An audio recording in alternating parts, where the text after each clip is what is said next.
नमस्कार। आज मैं आपको बताने वाली हूँ कि एक तो जो मैं आपको बताऊंगी मंत्र, उसे सोते वक्त आपको सिर्फ 100 बार ही बोल लेना है। ठीक है, 100 बार बोलो, नहीं तो 11 बार बोलना। और दूसरी चीज है कि इस एक चीज को आपको लिख कर, इस नंबर के साथ लिख कर आपको अपने पिलो के नीचे रख देना है। देखिए, ये मैं आपको दावे के साथ इतना तो कह सकती हूँ कि इन उपायों से धन से जुड़ी हुई समस्याएं समाप्त होंगी, स्वप्न अच्छे आएंगे। दूसरा, आपके जीवन में समृद्धि आएगी। तीसरा, अगर बच्चा बहुत ज़्यादा पढ़ता नहीं है या फिर इनके जीवन में हमेशा नकारात्मक सोच ज़्यादा आती है, जैसे कि मैं हमेशा बच्चों का कुंडली ज़्यादा देखती हूँ, तो उनमें से जब वो बच्चे राहु से गुजरते हैं तो वो एकदम मतलब कम्प्लीटली वो ना लॉस्ट हो जाते हैं। और वो ऐसे लॉस्ट होते हैं जैसे कि वो गैजेट से परिपूर्ण हो जाते हैं या फिर हमेशा मोबाइल, कंप्यूटर, लैपटॉप, इरिटेशन उनमें बहुत ज़्यादा हो जाता है। तो ऐसे में भी आप माँ होकर भी आप ये इस तरीके का उपाय आप अपने बच्चे के पिलो के नीचे या फिर पिलो के कवर के अंडर में आप ये चीज रख सकती हैं। ठीक है, क्योंकि आज का उपाय बहुत खास है और इसे जान के रखिए, ये उपाय सुनिश्चित तौर पर आपके जीवन में समृद्धि लेकर आएगा और आपके जीवन में वैभव भी प्रदान करेगा। तो ज्यादा देर नहीं करते हैं, आगे बढ़ते हैं।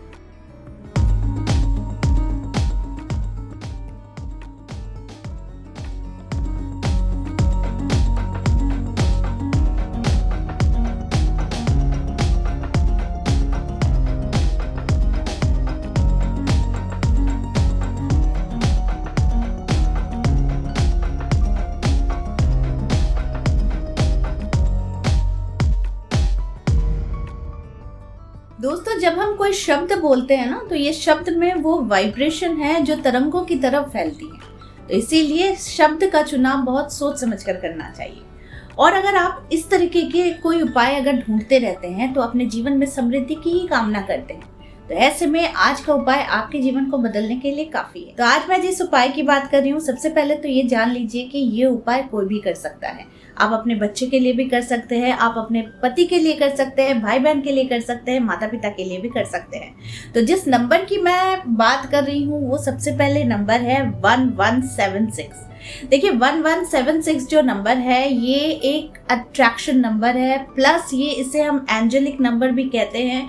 और साथ में इसके साथ हम श्री कृष्ण को भी जोड़ देते हैं कि ऐसी मान्यता भी है कि जब हम इस नंबर के साथ हरे कृष्ण लिखते हैं तो इससे हमारे जीवन में जो भी हम मैनिफेस्ट कर रहे हैं उसकी रफ्तार बहुत ज़्यादा बढ़ जाती है।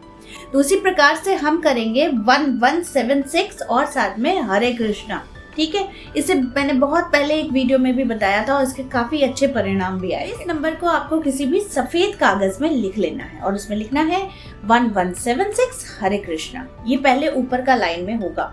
उसके बाद उसके नीचे आप अपनी जो भी कामना करते हैं, जैसे आप अगर धन की कामना कर रहे हैं तो आप वो धन, पर्टिकुलर धन आप जरूर उसमें लिख दीजिए। उसके बाद आप लिखेंगे कि धन्यवाद महाप्रभु, मुझे ये इतनी रकम मिल गई है। उसी प्रकार से धन्यवाद महाप्रभु, मेरे बच्चे का इतना मार्क्स आ गया है, 98%, 99%, ऐसा आप जो भी कामना करते हैं वो मार्क्स आप वहां पर लिख दीजिए। मेरे बच्चे ने इतने मार्क्स लाए हैं। फिर लिखेंगे कि मेरी शादी मेरे पसंद के जातक के साथ तय हो चुकी है। धन्यवाद महाप्रभु, मुझे इतने पैसे मिल गए हैं, मुझे ये जॉब मिल गई है। तो इस तरीके से आपकी जो भी डिजायर्स है या आप जो भी चाहते हैं, मैनिफेस्ट करना चाहते हैं, वो आप लिखेंगे 1176 हरे कृष्ण। उसके बाद नीचे आप लिख दीजिएगा। एक से ज्यादा 2 विश आप लिखकर, प्रेजेंट टेंस में लिखकर आप इसे लिख सकते हैं।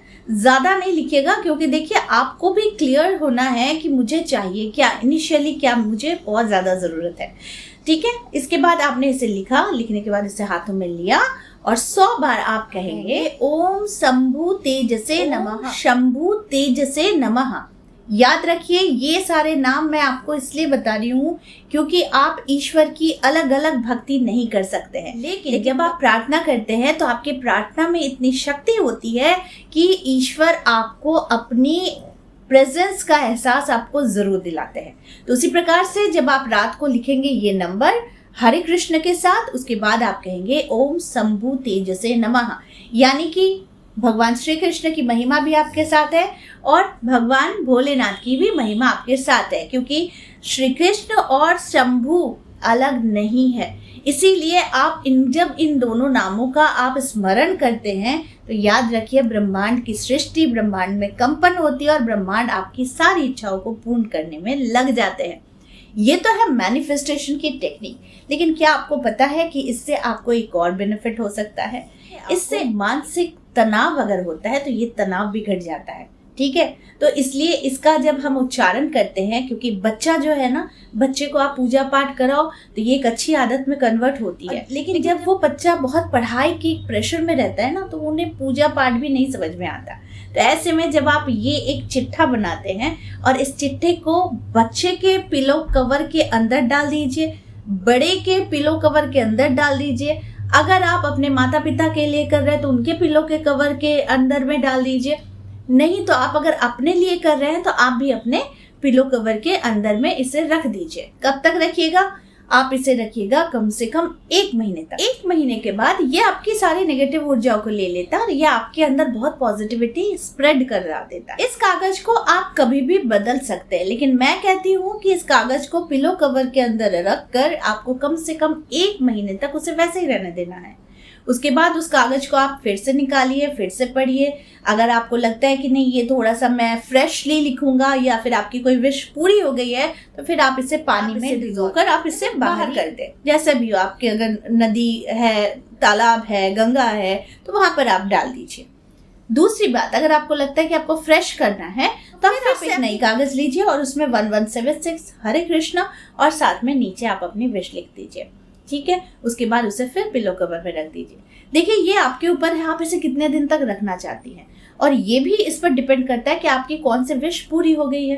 तो अगर पूरी हो गई है तो फिर उसे रखने की जरूरत नहीं, आप नया विश फिर से लिख सकते हैं। तो ये प्रयोग है बहुत ही ज्यादा चमत्कारी और शक्तिशाली, क्योंकि ये किसी ग्रंथ या फिर किसी भी आपको स्पिरिचुअल बुक्स में आपको नहीं मिलेगा, लेकिन इंसान की श्रद्धा से ही ये सारी चीजें, नए नए टेक्निक्स, नए नए आचरण हम करते हैं, जिसके प्रभाव से हमारे जीवन में पॉजिटिव ऊर्जा आने लगती है। ये है बहुत ज्यादा जादुई एक टेक्निक, आप इसे करके देखिए और प्लीज आपकी जो भी फीडबैक होते हैं उसे आकर इस वीडियो के नीचे जरूर कमेंट करके बताइएगा।